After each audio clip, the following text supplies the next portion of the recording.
মধ্যপ্রাচ্যের চলমান সংঘাত এবার আরও বিপজ্জনক মোড় নিয়েছে। যুক্তরাষ্ট্রের নতুন হামলার পর কৌশলগত স্ট্রেইট অব হরমুজ বন্ধের ঘোষণা দিয়েছে ইরানের বিপ্লবী গার্ড। তবে ওয়াশিংটনের দাবি, ইরানের ঘোষণা সত্ত্বেও জলপথটির অন্তত একটি নৌপথ দিয়ে বাণিজ্যিক জাহাজ চলাচল করছে। দুই পক্ষের পাল্টাপাল্টি দাবির মধ্যে বিশ্বজুড়ে জ্বালানি সরবরাহ ও আঞ্চলিক নিরাপত্তা নিয়ে নতুন উদ্বেগ তৈরি হয়েছে। স্ট্রেইট অব হরমুজ বিশ্বের সবচেয়ে গুরুত্বপূর্ণ জ্বালানি পরিবহন পথগুলোর একটি। সংঘাত শুরুর আগে বিশ্বের মোট তেল সরবরাহের প্রায় 1/5 এই জলপথে দিয়ে পরিবাহিত হতো। সৌদি আরব, সংযুক্ত আরব আমিরাত, কুয়েত, ইরাক ও ইরানের বিপুল পরিমাণ তেল ও গ্যাস এই পথ ব্যবহার করে আন্তর্জাতিক বাজারে পৌঁছায়। ফলে এখানে দীর্ঘমেয়াদী অচলাবস্থা তৈরি হলে তার প্রভাব শুধু মধ্যপ্রাচ্যে নয়, পুরো বিশ্ব অর্থনীতিতেই পড়বে। সর্বশেষ উত্তেজনার সূত্রপাত বাণিজ্যিক জাহাজে হামলাকে কেন্দ্র করে। সাইপ্রাসের পতাকাবাহী একটি কন্টেইনার জাহাজে ইরানি হামলার জবাবে ইরানের বিভিন্ন সামরিক স্থাপনায় বড় ধরনের আঘাত হানে যুক্তরাষ্ট্র। মার্কিন বাহিনী ক্ষেপণাস্ত্র ও ড্রোন উৎক্ষেপণ কেন্দ্র সহ 140টি লক্ষ্যবস্তুতে হামলা চালানোর দাবি করেছে। এরপর স্ট্রেইট অফ হরমুজ বন্ধের ঘোষণা দেওয়ার পাশাপাশি উপসাগরীয় অঞ্চলের কয়েকটি দেশে থাকা মার্কিন সংশ্লিষ্ট স্থাপনায় পাল্টা হামলা চালায় ইরান।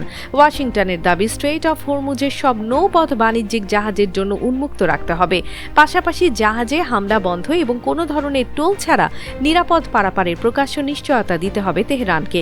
তবে ইরান এই কৌশলগত জলপথের নিয়ন্ত্রণ ছেড়ে দিতে অস্বীকৃতি জানিয়েছে। এই পরিস্থিতিতে মার্কিন প্রেসিডেন্ট ডোনাল্ড ট্রাম্পের সামনে প্রধানত দুটি পথ রয়েছে। একটি হলো ওমান সহ মধ্যস্থতাকারী দেশগুলোর মাধ্যমে আলোচনায় ফিরে যাওয়া, অন্যটি হলো নৌ ও বিমান বাহিনী ব্যবহার করে জাহাজ চলাচলের পথ সচল রাখার চেষ্টা করা। ট্রাম্প জানিয়েছেন, ইরানের অনুরোধে আলোচনা চালিয়ে যেতে রাজি হয়েছে যুক্তরাষ্ট্র।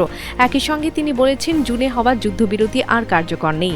ইরানের পররাষ্ট্রমন্ত্রী আব্বাস আরাগচি ও ওমানের পররাষ্ট্রমন্ত্রী জাহাজের নিরাপদ পারাপারের সম্ভাব্য ব্যবস্থা নিয়ে আলোচনা করেছেন। তবে সেই আলোচনা কোনো কার্যকর সমাধানের পথ তৈরি করেছে কিনা তা এখনও স্পষ্ট নয়।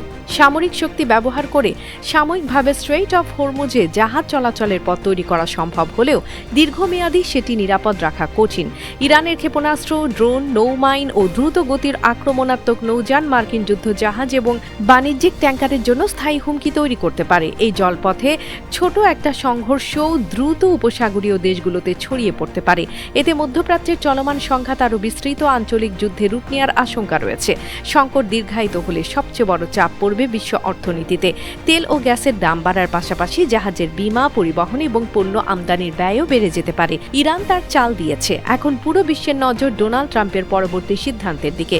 তিনি কূটনীতিকে আরেকটি সুযোগ দেবেন নাকি সামরিক শক্তি দিয়ে স্ট্রেইট অফ হরমুজে জাহাজ চলাচল নিশ্চিত করার চেষ্টা করবেন, সেই সিদ্ধান্তই নির্ধারণ করতে পারে মধ্যপ্রাচ্য শান্তির পথে যাবে নাকি আরও বিস্তৃত ও ধ্বংসাত্মক যুদ্ধের দিকে এগোবে।